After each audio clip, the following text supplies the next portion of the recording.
Bawa guna kuasa lama sangat lah tadi. Tok Ayam, coklat tarik satu. Nak tahu dah pasal apa bawa-bawain lupa? Ha? Apa? Misi satu, Pakcik Konoha.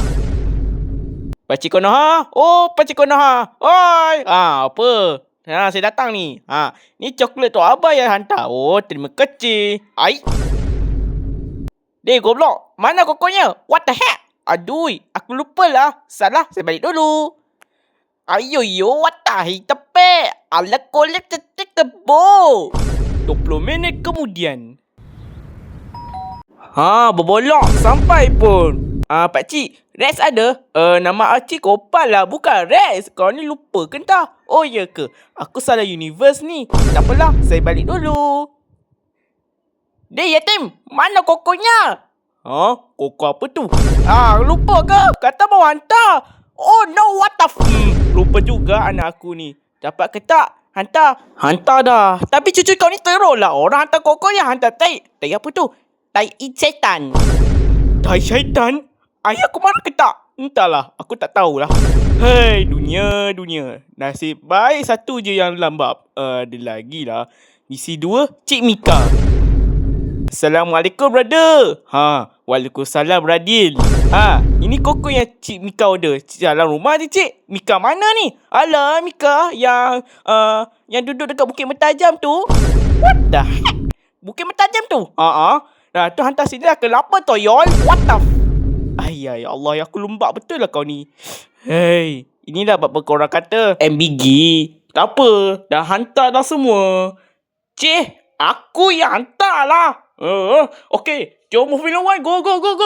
Bagi. Orang tua tu pernah kata bikin kamu jadi bangsat kayak asu. Maca, asu ni okey lagi lah. Ada yang lagi asu. Misi ketiga, Nenek Asyik. Assalamualaikum, Bradil. Apa datang ni? Saya ada kokolong ni. Hang baca atas ni, hang buta. POS, pandai orang sugar.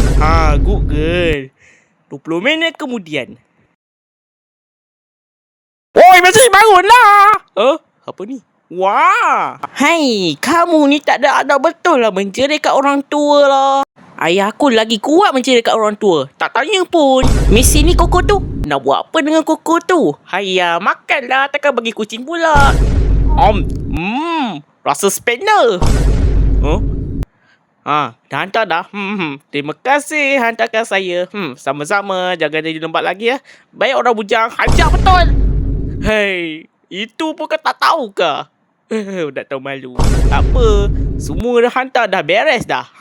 Lagipun dah tak ada, dah nak lupa. Habis tu, kau lupa kan ada kontrak? What the heck? Aduhai. Inilah jalan hidup kita nak makan. Maaf, Stok. Saya ni memang menyesal. Maaflah, aku balik dulu. Kau akan kena denda jarak itik seluruh taman ini. Tak payah dah. Lagipun boy dah usaha dah. Nanti diorang bayarlah. Atau akan hantar saranan hutang. Yahoo! Terima kasih Tok Messi. Hai, ingat-ingat lupa dah dia ni.